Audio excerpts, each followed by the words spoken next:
저는 작년에 남편과 이혼하고 현재 혼자 살고 있는 35살의 돌싱녀입니다. 전 남편과의 결혼 생활은 7년 정도였는데 정말 지금 와서 다시 생각해봐도 힘들고 지긋지긋한 결혼 생활이었어요. 남들은 이혼하고 나면 가끔 전 남편 생각도 나고 결혼 생활할 때 좋았던 기억도 있기 때문에 다시 새로운 사람을 찾게 된다던데 저는 전혀 아니고 전 남편과 시댁인간들 때문에 앞으로 영원히 재혼할 생각은 없습니다. 할 수만 있다면 결혼하기 전으로 시간을 돌리고 싶고 아예 결혼 생활 자체가 제 기억에서 사라졌으면 좋겠어요. 물론 우리 부부가 이혼하는 데 있어서 제 잘못이 완전 없던 건 아닙니다. 처음부터 제대로 밥그릇도 못 챙기고 마땅히 해야 할 말도 못한 제가 바보 같았었죠. 이렇게 이혼하고 1년이 다 지난 지금에 와서도 계속 후회하고 그때의 악몽을 꾸고 살고 있습니다.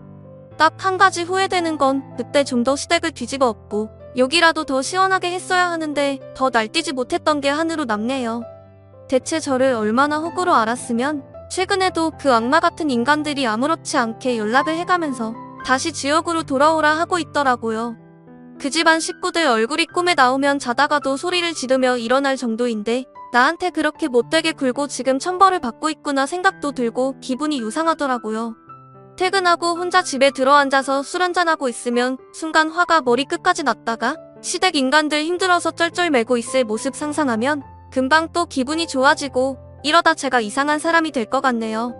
본격적인 이야기를 하기에 앞서 정확한 제 친정 집안 이야기를 하자면 너무 길고 지루하고 짧게 요약하자면 제가 20살이 되던 해에 친부모님과 인연을 끊었습니다. 부모님에게 저는 한없이 모자란 자식이었고 사춘기 시절에도 갈등이 너무 심했어요. 저보다 2살 많은 오빠랑 너무 많은 비교를 당하기도 했고 제가 두 분의 기대에 못 미치는 바람에 항상 집안에서 없는 자식 취급을 당하며 살았습니다. 그래도 낳아주고 키워주신 부모니까 제가 고등학교 졸업하고 성인이 될 때까지 밥 주고 재워주고 학교 보내주신 것만 해도 정말 감사하게 생각하고 있어요. 결국 제가 20살이 되던 해에 부모님이 먼저 집에서 나가라고 하셨고 저는 1,000만 원을 받아들고 집에서 나오게 되었습니다. 그 후로 단 한 번도 부모님을 찾지 않았고 부모님도 제게 연락해온 적 없어요. 부모님 두 분 중에 특히 아빠가 제게 큰 잘못을 한 적이 있고 솔직히 이야기해서 저도 그 뒤로 좋은 딸이 되길 포기했어요. 20살 이후로는 직접 돈 벌면서 혼자 살았고 간단한 아르바이트부터 공장을 거쳐 사무 관련 자격증을 따고 회사를 다니다가 전 남편을 만나게 되었습니다. 그 전까지는 남자 만나서 결혼하겠다는 생각은 해본 적도 없었고 가족이라는 것에 대해 좋은 기억이 전혀 없다 보니 가정을 이룰 생각 없이 혼자 살 생각이었죠. 전 남편은 저보다 4살이 더 많은 거래처 회사의 대리였고 처음부터 결혼할 생각이 없다고 이야기했지만 그 사람이 저를 끈질기게 쫓아다니고 계속 호의를 보여서 만남을 시작하게 되었어요. 제 출신 배경이 다른 사람들과 조금 다르다는 것을 알고 있었기 때문에 사귀고 얼마 지나지 않았을 때 술 한잔하면서 제 과거의 모든 것을 다 이야기했죠. 나는 이런 사람이니까 지금이라도 마음에 들지 않는다면 연애는 그만두는 것이 낫다고요. 애초에 당신 부모님 이 나 같은 여자를 마음에 들어할 리 없으니 결혼 생각은 하지도 말고 1, 2년 연애하다가 언제라도 좋은 여자 만나면 헤어지자고 했습니다. 도저히 평범한 사람들처럼 행복한 가정을 이루고 아이를 낳고 살 자신이 없다고 했더니 이 남자는 자기가 자신이 있다면서 한번 믿어달라는 말을 하더라고요. 알고 봤더니 이 남자도 아버지가 안 계시는 편모가정이었고 시집간 누나 하나와 그리고 저보다 1살 많은 여동생도 하나 있었어요. 그 사람과 2년 정도 연애를 한 뒤 결혼을 준비하기 시작했고 시댁에 처음 인사를 드리러 갔었어요. 걱정이 정말 많았지만 생각보다 집안 분위기가 너무 좋더라고요. 아직 시집 안 가고 있었던 막내 신호와 시모 그리고 제 남편까지 세 식구가 행복하게 지내는 모습을 보면서 나도 이 남자에게 시집 가면 행복한 가정을 꾸리고 살 수 있을 거라는 커다란 착각에 빠졌습니다. 제 주변에는 결혼에 대해서 조언을 해줄 만한 사람도 없었고 뭐가 뭔지 하나도 모른 채 남편과 시부모님이 정하는 대로 결혼을 하게 되었습니다. 지금 생각해보면 시댁도 별로 돈이 없었고 남편도 모아놓은 돈이 거의 없었죠. 겨우겨우 오래된 낡은 빌라에 대출까지 받아서 신혼집을 구했고 혼수부터 예단까지 제가 뭘 어떻게 해야 하는지 하나도 몰랐기 때문에 시어머니가 사오라는 대로 다 맞춰서 결혼을 하게 되었습니다. 그 전까지 저 혼자 살면서 돈 쓸 일도 별로 없었고 결혼 전에 모아놓은 돈이 좀 있었기 때문에 제 쪽에서 결혼 준비는 그리 어렵진 않았어요. 결혼식 날 저는 다른 가족들 없이 신부 측 하객으로 제 고등학교 친구들 몇 명과 회사에서 친한 동료들 몇 명만 초대한 채 조촐하게 하게 되었습니다. 사실 남들에게 말 못할 사정도 있어서 결혼식은 하고 싶지 않았지만 시댁 식구들이 끝까지 해야 한다고 말씀하셔서 어쩔 수 없이 하게 되었죠. 그렇게 시작한 남편과의 결혼 생활은 좋은 기억으로 남아있는 것이 별로 없습니다. 굳이 좋은 기억 하나를 억지로 뽑아보자면 신혼 초반에 퇴근길에 만나서 손잡고 길거리를 걷는 일 정도가 있겠네요. 시어머니는 저를 엄청 미워하거나 괴롭히진 않았는데 우리가 결혼할 때부터 건강이 항상 좋지 않으셨고 그 집안에서 실제로 시부모님을 케어할 수 있는 사람은 남편과 저뿐이었습니다. 이런저런 보조금이 나오긴 하지만 생활비조차 해결이 되지 않았고 어머님의 병원비와 생활비를 저희가 다 부담해야 하더라고요. 시집가서 살고 있는 큰 시누이는 저희가 돈 이야기만 하면 힘들어 죽겠다는 소리를 먼저 하고 막내 시누이는 백수나 마찬가지였기 때문에 그나마 맞벌이하며 살고 있는 남편과 제가 상당히 부담을 지면서 살았어요.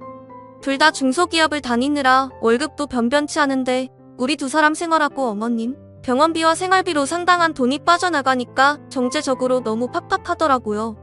언젠간 내 집도 사고 싶고 아이도 낳고 싶은데 당장 눈앞에 닥친 현실 이 힘드니 그런 먼 미래의 일까지 생각할 겨를이 없었어요. 월급 받고 고정으로 나가는 돈이 다 빠지고 나면 우리 생활비로 100만 원도 남지 않을 정도로 힘든 상황이었고 살면 살수록 더 막막하고 답답하기만 했습니다. 그래도 결혼 전 혼자 살 때는 가끔 친구들 만나서 맛있는 것도 먹고 수다 떨면서 여유를 즐길 수 있었는데 결혼하고 나니 그런 데 쓸 돈도 시간도 없더라고요. 제가 개인적으로 쓸 수 있는 용돈이 거의 없으니 친구들 만나는 것도 피하게 되고 주변에서 자기가 사줄 테니 나오라고 해도 얻어먹을 염치가 생기질 않았어요. 얻어먹으면 언제 한 번은 제가 사야 하는데 그 돈조차 쓸 생각하니 무서워졌어요. 덕분에 제 친구들 사이에서 결혼하더니 사람이 이상하게 변했다는 소리까지 들었고 남편과 악착같이 아끼면서 살았어요. 그래야 매달 적자 안 보고 간신히 얼마라도 남겨서 단돈 50만 원이라도 저금을 할 수 있더라고요. 아끼고 돈을 모으는 것은 하다 보니 결국 몸이 적응했습니다.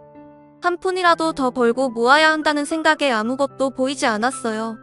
주변에서 다들 저와 남편을 욕하고 멀쩡하던 인간관계도 점점 사라져갔지만 그래도 그때는 그게 궁상 떨고 민폐 끼치는 줄도 모른 채 돈 한 푼이 아까워서 벌벌 떨며 살았어요. 그래도 남편이랑 안 잊고 안 쓰고 아끼며 살다 보니 돈은 점점 모이더라고요. 처음엔 대출까지 받아서 빌라 전세에서 살고 있었는데 어느덧 그 대출도 다 갚고 아파트에서 전세 살다가 몇 년 전에는 기어코 내 집까지 마련할 수 있었죠. 시부모 병원비에 매달 용돈까지 드리면서 정말 악착같이 모았습니다. 내 집으로 이사하고 가장 먼저 든 생각은 이제부터는 좀 마음 편하게 살고 한숨 돌릴 수 있을 거라 생각했어요. 결혼 생활을 몇 년 해보니 제가 아이를 키우기에 많이 부족한 사람이라는 걸 깨달았고 남편과 긴 시간 상의 끝에 아이가 지는 건 진작 포기했어요. 지금 생각하면 결혼 생활에서 제가 한 선택 중에 유일하게 잘한 선택이라 생각이 드네요. 집을 사는 데까지는 결혼하고 5년이 넘게 긴 시간이 걸렸지만 그 모든 것을 날려버릴 때까지는 고작 1년밖에 걸리지 않았습니다. 집 대출금 갚아가면서 앞으로는 조금 더 여유있게 행복하게 살 수 있을 줄 알았는데 이번엔 막내 시누이가 제 인생을 갉아먹었어요. 시누이가 당시 결혼하겠다고 만나던 남자가 있는데 직업도 불분명하고 제가 봤을 땐 당최 뭐하는 사람인지 모르겠더라고요. 하지만 자기가 좋다는데 옆에서 뭐라 할 위치도 아니라서 그냥 입 다물고 가만히 있었더니 둘이서 마음대로 살림을 차리고 사고를 치기 시작했습니다. 불과 6개월 사이에 각종 핸드폰 소액 결제 카드론 신용대출부터 대부업체까지 시누이의 명의로 다 빌려서 그걸 들고 남자가 도망갔어요.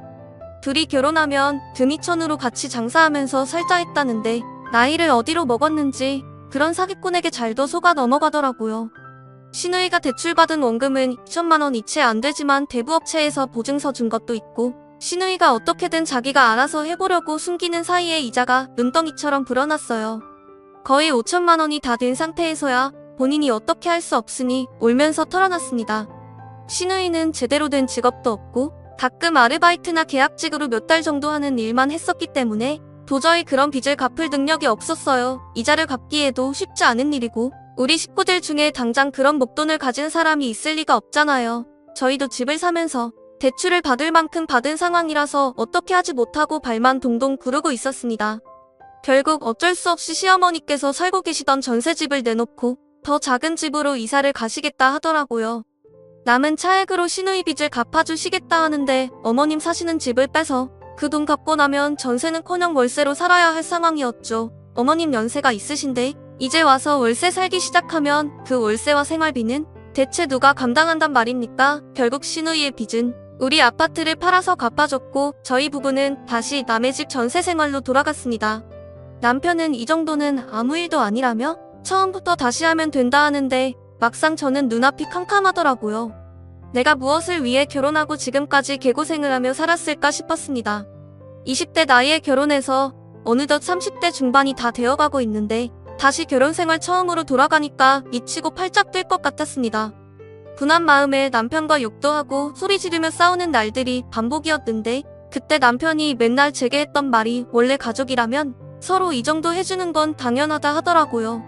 너가 가족이 없으니까 이해를 못하는 거야 라고 하는데 저는 그 말이 너무 큰 충격이었어요. 몇 날 며칠 시누이 문제로 남편이랑 싸우고 있는데 그 소식을 전해 들었는지 어느 날 작은 시누이가 저를 찾아오더라고요. 처음엔 저한테 미안하다고 사과라도 할 줄 알았더니 다짜고짜 화를 내고 제 뺨을 때리며 자기네 집안 모든 불행이 제가 이 집에 시집 오고 나서부터 시작됐다고 하는 겁니다. 시어머니 몸이 아프기 시작한 것도 제가 시집 오자마자 시작됐고 본인도 원래대로면 그런 사기꾼을 만나지 않았을 텐데 저 때문에 재수가 없어서 집안이 풍비박산난다는 거예요. 그때부터 약 1년 동안은 거의 지옥에서 사는 것과 마찬가지였습니다. 뭔 놈의 인간들이 그렇게 가족 단합력이 좋은지 시모부터 큰 시누이 작은 시누이까지 집안이 똘똘 뭉쳐서 저만 보면 난리도 아니더라고요. 그 와중에 저를 지켜줘야 할 남편이란 놈은 아예 남의 일 보는 듯 했고 두 시누이가 번갈아 가며 우리 집 거실까지 들어와 제 멱살을 잡고 욕을 하고 있어도 아무 소리 안 하고 가만 보고만 있었습니다. 시어머니는 그때쯤부터 이미 상태가 안 좋아서 병원에 검사 받으러 가야 한다고 하면 시누이들은 전부 나 몰라라 하고 남편은 저보고 어머니 모시고 병원 다녀오라 하더라고요. 그렇게 나한테 욕할 땐 언제고 당신 엄마 모시고 병원을 가야 하냐고 할 때마다 남편도 화를 내며 발끈하고 소리 지르다가 악에 받쳐 싸우게 되었어요. 진짜 이렇게 살면 내 인생 낭비하는 기분이고 결혼 생활에 아무것도 얻을 것이 없었습니다. 그 지옥 같은 상황을 더는 못 버틸 것 같아서 남편에게 제가 먼저 이혼할 테니 내 몫의 재산 분할이나 해달라고 했어요. 남편은 무슨 영화나 드라마에서나 자주 보던 대사처럼 야, 너한테 줄 돈이 어디 있어? 이혼하고 싶으면 당장 짐 싸서 나가 돈 한 푼 없으니 맨몸으로 나가라고 하는데 너무 황당했습니다. 지금까지 한 번도 쉰 적 없이 계속 돈 벌었고 결혼 전에 모아놓은 돈도 결혼 생활 중에 다 써버렸는데 이제 와서 저보고 몸만 나가라고 하면 그게 사람의 할 소리입니까? 이혼 이야기를 제가 했다는 말을 전해 듣고 시누이들이 또다시 저희 집에 찾아와서 어떻게 감히 뻔뻔하게 돈 달라는 소리를 할 수 있냐며 욕을 하고 싸웠고 특히 작은 시누이는 주방에서 홍두깨를 하나 들고 와서 저를 때릴 기세로 휘두르며 달려들었습니다. 저도 그때는 제 몸을 지키기 위해서 큰 시누이의 머리채를 움켜쥐고 한 움큼 뽑았고 작은 시누이를 넘어뜨려 놓고 홍두깨를 뺏어 들고 마구잡이로 휘둘렀어요. 태어나서 남들이랑 싸워본 건 처음이었는데 저도 제가 그렇게 잘 싸울 줄은 몰랐습니다. 나중에 정신을 차려보니 일방적으로 제가 두 시누이들을 혼내주고 있었는데 자기 동생들이 울고불고 살려달라 난리가 났더니 그제서야 남편이란 놈이 와서 저를 뜯어 말리더라고요. 그 길로 저는 집을 빠져나갔고 작은 원룸 하나 구해 거기에 살면서 이혼 변호사를 찾아갔어요. 그리고 곧바로 남편과 시누이들을 고소했습니다. 그 집안 식구들이 똘똘 뭉쳐있을 때 제 편 들어주는 사람은 오직 변호사 하나뿐이었어요. 석 달 넘는 긴 시간 동안 싸우고 난리 피우며 뒤로는 그 집안 식구들에게 협박까지 당하는 와중에 변호사가 하는 말만 믿고 끝까지 버텼더니 결국 협의 이혼하고 재산의 반을 받아낼 수 있었습니다. 폭행으로 고소했지만 그쪽에서도 쌍방으로 걸어오는 바람에 그건 서로 협의하고 없던 일로 해버렸네요. 사실 저는 손톱으로 긁힌 정도에서 끝났고 시누이들이 더 많이 다쳤기 때문에 그 부분에서 크게 억울하진 않았어요. 혹시라도 그 인간들이랑 길을 걷다 마주치는 것도 싫어서 지금은 회사도 옮기고 아예 멀리 떨어진 다른 지역으로 넘어와서 살고 있습니다. 돌아갈 친정도 없고 책임져야 할 시댁도 없고 먹여 살릴 자식도 없으니 차라리 마음이 홀가분해지더라고요. 그게 벌써 1년 전의 일이고 가끔 한번 이혼한 전 남편이 술 먹고 전화해서 잘 지내냐고 자기가 그땐 미안했다며 보고 싶다는 술주정을 한 번씩 합니다. 그래도 나랑 둘이서 살 때가 좋았다며 특히 시어머니가 저를 너무 보고 싶어 한다는데 제가 굳이 남편 번호를 차단하지 않고 살려놨던 건 미련이 있어서가 아니라 가끔 한 번씩 그런 말 들을 때마다 남편과 시댁 사람들이 힘들어하는 것 같아서 기분이 좋아지더라고요. 물론 그런 걸 보면 저도 정상은 아닌 게 맞는 것 같아요. 다시 합칠 생각은 전혀 없었고 남편에게 제가 이사한 지역이 어딘지도 알려준 적 없습니다. 혼자 지내는 이 삶이 너무 행복하고 소중하다는 것을 다시 느낄 수 있었고 그 이후로도 제게 접근하는 남자가 있었지만 전부 거절했어요. 이젠 누군가를 다시 만나서 연애하고 결혼한다는 것은 제겐 끔찍한 일이 되어버렸습니다. 그러더니 지난달에 또 한 번 전 남편에게 연락이 와서는 자기 엄마가 점점 상태가 안 좋아지고 혼자 집에 둘 수 없어서 간병할 사람이 필요하다는 겁니다. 결혼 생활 막바지에 시어머니가 치매 기운이 있어서 병원에 다니고 계셨거든요. 하지만 요양병원은 절대 안 들어간다 하시고 사고 칠까봐 어머님 혼자 집에 둘 수도 없는 상황인데 저희 부부 이혼한 줄도 모르고 저만 부르고 저만 찾는다 하더라고요. 그 이야기를 왜 나한테 하는지 모르겠고 너네 식구들끼리 알아서 해결하라 했는데 갑자기 남편이 펑펑 울면서 불쌍한 자기 엄마가 살아봐야 얼마나 살겠냐며 치매가 너무 심해서 일상생활이 불가능한데 조만간 요양병원에 모실 거니까 그때까지만 와서 간호를 해달라 하는 겁니다.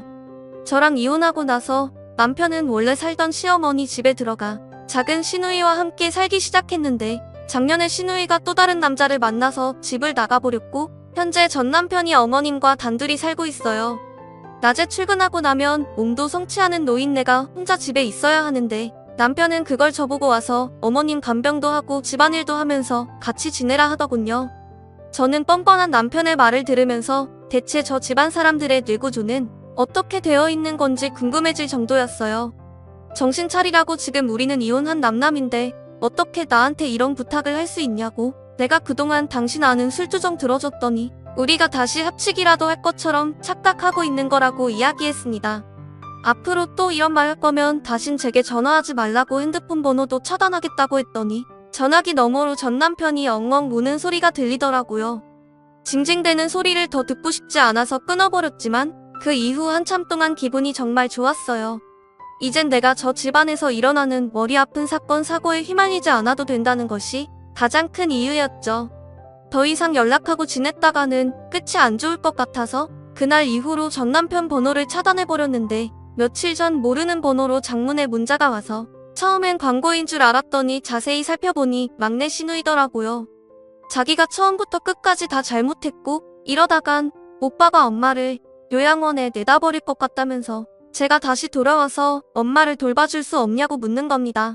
딱 한 번만 얼굴이라도 비춰줄 수 없냐며 구구절절하게 글을 써서 보냈더라고요.